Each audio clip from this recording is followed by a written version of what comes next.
What's keeping the landlords awake at night? If you make a mistake, it usually costs you money. How do we get them to adopt new software? And avoid HMRC's watchful eyes. So there's a bit of a carrot and stick approach to this. They're just probably not that educated. Yeah, it's a huge mistake. I think if you don't turn it into a revenue opportunity, are you worried about being compliant for MTD? No desire to change. And the feedback we get from clients is really good, which is going to be forced upon you whether you like it or not, and it can be a very tough conversation. Let's dive right into it.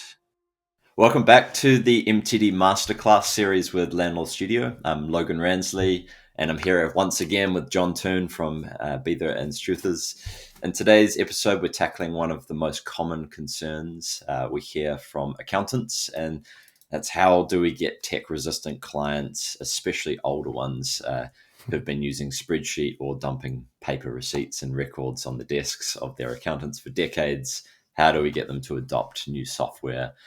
We'll look at practical strategies for reducing resistance, timing conversations right. And in the previous episode, we talked a lot about communication with clients. So we'll touch on that as well. So let's dive in.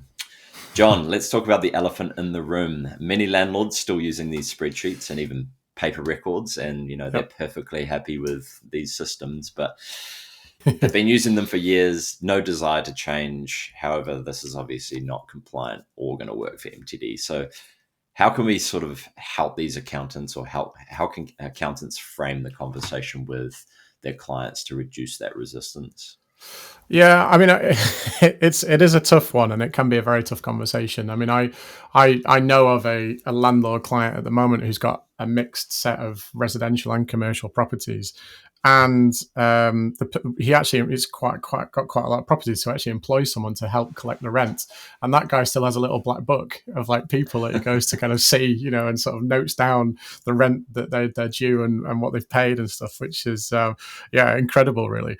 But I mean, I think to be perfectly honest, there's a bit of a carrot and stick approach to this. From the point of view from our client relationships, when it comes to MTD, is that we know that our clients want to be compliant. That's why quite often they get us to prepare and file the tax returns on their behalf. That's why they'll ask for our advice and our support around technical issues, and expect us to kind of keep them clean, if you like, and avoid HMRC's watchful eyes. So I think from that point of view, that's kind of like something that you can lean into, because clearly with MTD, for it's coming down the track, there are going to be requirements around submissions, how those are done, and then there will be a penalty regime that will come into that at a future date and time, and so that's kind of like the sort of the stick approach, I guess.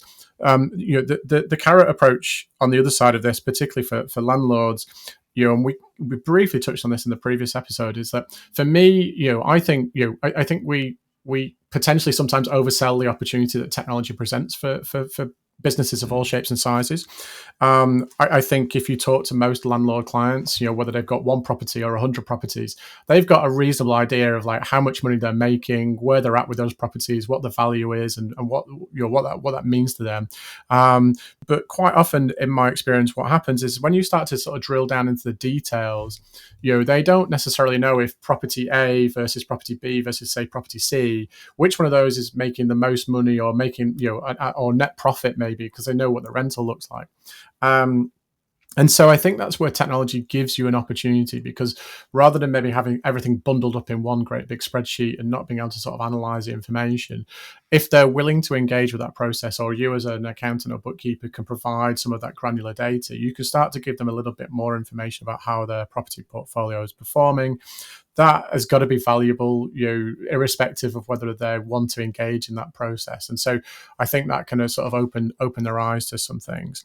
I think the other stuff that you can add with software as well is just a better way of managing things and helping people to keep on top of not just the MTD side of things, but keep on top of like when are lease renewals due? How do we make this a slightly more engaging process, maybe for your tenants? In terms of offering maybe e-signature to sign contracts, or giving them some way of kind of communicating with you, which isn't just by maybe text or email or something, and things like that.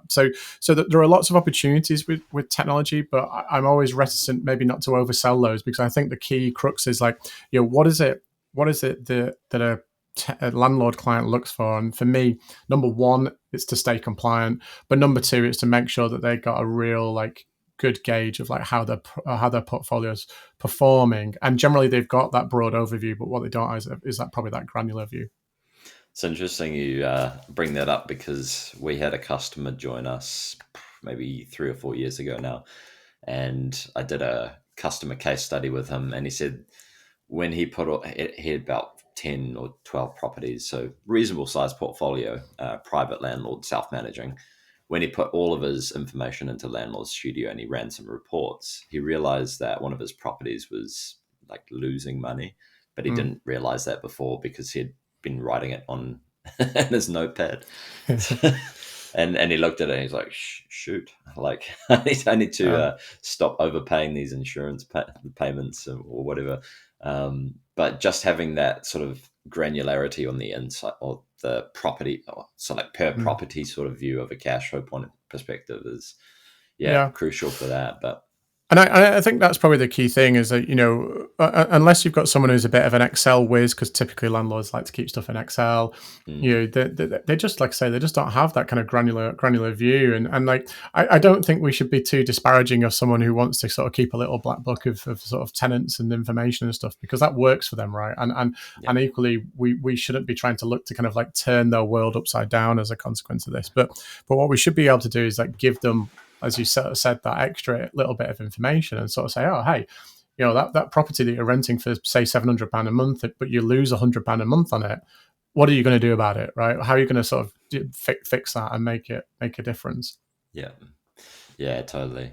And I guess there's quite a lot. There's obviously a lot of older clients, which is a big part of the landlord segment. And they may not be as tech friendly or used to using technology, particularly for bookkeeping. I guess what are some of the ways that these clients can overcome that, and how can accounting firms help these older clients adopt the technology, particularly? Yeah, I mean, I think the first thing is not to presuppose that just because you've got an older client, they're not going to be tech savvy. Of course, yeah. I think you'd be quite surprised, the irrespective of kind of like the demographic of a client, you'll get a range of people who either are totally into tech or not. And I guess one of the reasons that quite often like landlords in particular don't have a specific piece of technology to help them manage their portfolios is because that didn't really exist a good few years ago, or if it did, it was incredibly expensive because it was designed for kind of like commercial landlords with really, really big property portfolios. And so they're just probably not that educated on what's now in the market and available to them at a reasonable price, in terms of helping them to manage that. So quite often the challenge around that education process is again goes back to what we were talking about before. It's a little bit of communication. It's sort of saying to them, look, hey, we can see you've got this property portfolio. Maybe you manage it in Excel, or maybe you manage it on paper records. But if we were to do this for you and help you to kind of get on board with it, look at what you could kind of get out of this in terms of some of the benefits of helping to manage this. And again, it's about not overselling that, but it's about sort of saying, look, we can help you get on board, and maybe the onboarding process and the training and stuff might take 2 or 3 hours, maybe a little bit longer, but we can just give you this ready to go out of the box, as it were, and really help you then to sort of see some of that granular information that maybe they're not aware of. I often talk about whenever we do technology work with any of our clients, is like try and figure out what the pain point is. Speak to them and sort of say, like, are you worried about being compliant for MTD? Fine, if that's a challenge, like here's a low cost, easy solution. Or are you worried about getting some information? What's keeping the landlords awake at night, right? Is it going to be like not being able to fill their property, or a void, or you're actually not making money on the portfolio, or not being able to manage their tenants effectively? Like really just sort of ask the questions, like, what is their frustration? What takes their time? And then hopefully, if we're going in and sort of saying, look, technology can help to solve that problem, we can map that problem around a solution like Landlord Studio and say, look, we can help you get this in. This will fix your problem, and then you can sort of focus on other things. Yeah, and it is worth noting that a lot of the software providers in the industry are quite good at providing sort of onboarding support and resources to help clients get set up. which I'm quite pleased on. I mean, just a plug for ourselves, we do this for all your clients at Landlord Studio. We have a whole lot of resourcing and webinars and all sorts of things, and a lot of the products in the industry are actually leading with this as well, which I think is great. But yeah, I guess when it sort of comes to clients making mistakes and learning the tools to make sure that they do stay on top of doing the right things, particularly if accounting firms aren't as involved in the bookkeeping side, how can firms help them do that as well?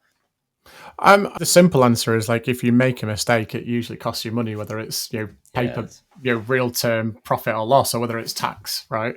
And this is what we're sort of swinging around here. So I think the main thing is like if you do have stuff structured in a really good way, if it's managed in a platform in a way that's really visible, it's really quite obvious then if mistakes have been made, and it then makes life a lot easier to fix those mistakes.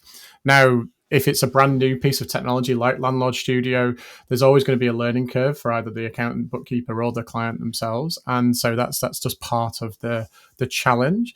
But that's also part of the onboarding and the education training process of adopting a new piece of technology, is to help people fix problems as quickly and easily as possible, and that potentially is an opportunity in terms of a revenue stream for accountants, bookkeepers, in terms of being able to sort of say, hey, if we get you on board with this product, we can help pick up problems for you really easily, because we can now log in and we can see the system. It's all like all the cloud conversations we had sort of 14, 15 years ago, in terms of all of a sudden being held to have that dual visibility of what's going on.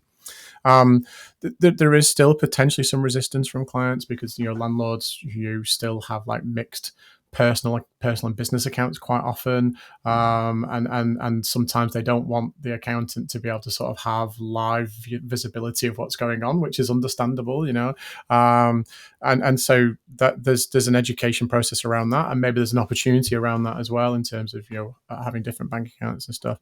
I think the sort of the final point I'd make on this as well is that you the one of the things that I see with landlords, and this isn't necessarily sort of mistake driven, but is that if you have a portfolio that's not self managed, that quite often they don't have very clear visibility of all of the costs that they're incurring alongside sort of management fees and stuff. And it's only at the end of the year when you sort of line up all of the statements and stuff, and suddenly realize like, oh, geez, wow, I've been paying like X amount for insurance, or I've been paying for like repairs and maintenance. I wasn't expecting it to be quite so expensive. So again, it's like that visibility thing of just having some of that data to hand, which is going to be forced upon you whether you like it or not, as a consequence of MTD, because of the quarterly reporting. So for me, it's about like, how do you take this compliance challenge and turn it into an opportunity to make it a little bit easier for landlords and for our clients to have visibility over what's going on. Cool. And I guess final question on this particular topic, which sort of leads from that. I mean, have you seen any firms successfully turn that client education piece into an actual revenue opportunity to actually expand? I mean, I think if you don't turn it into a revenue opportunity, you kind of missed Yeah, a it's a huge. mistake. Yeah. Yeah, it's a huge mistake. I mean, look, yeah. Again, what do clients come to us for? Well, they come to us to remain compliant, and they come to us for advice and support. And so that for me just feels like it's naturally chargeable. Mm.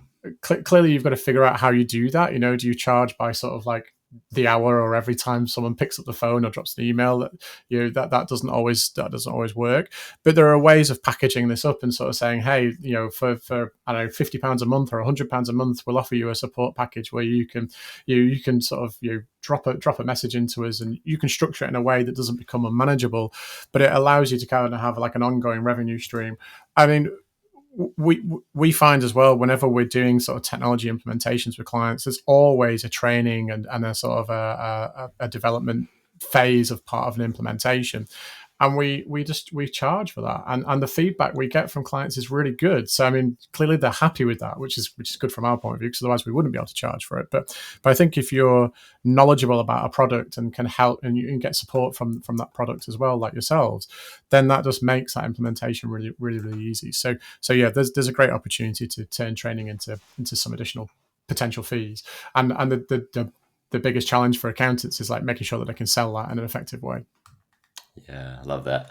Well, that wraps up episode 2, and I really hope that you're leaving these episodes with some practical ideas and advice on how you can approach these the landlord clients and get them sort of comfortable with digital tools and everything that they need for MTD. And in the next episode, we'll get into the nitty gritty of the quarterly submissions.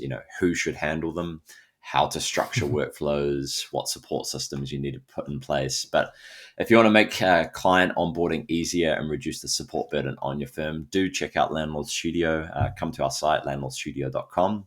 Our platform includes built-in onboarding support, educational resources specifically designed for landlords, so you don't have to do it yourself. But again, appreciate it, John, and definitely go check John Toon's podcast out, and we'll see you in episode 3. It's not going to be a one-size-fits-all thing.